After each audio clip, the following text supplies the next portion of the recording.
வணக்கம் நண்பர்களே. அருள்மிகு முனீஸ்வரன் கோவில்.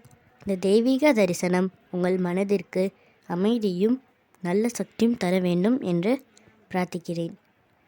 காப்பவன் முனீஸ்வரன், எங்களை காத்தருளும் சுவாமியே, மனக்கவலைகள் நீக்கி நல்ல வழிகாட்டும் தெய்வமே.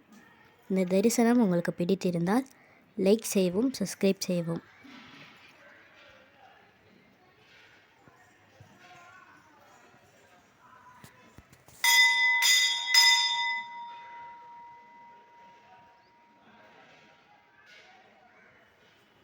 ஓம் முனீஸ்வராய நமக. நினைத்தாலே துணை நிற்கும் தெய்வம் முனீஸ்வரன் சாமி. பிடித்திருந்தால் லைக் செய்யவும், சப்ஸ்கிரைப் செய்யவும், ஷேர் செய்யவும், கமெண்ட் செய்யவும். நன்றி.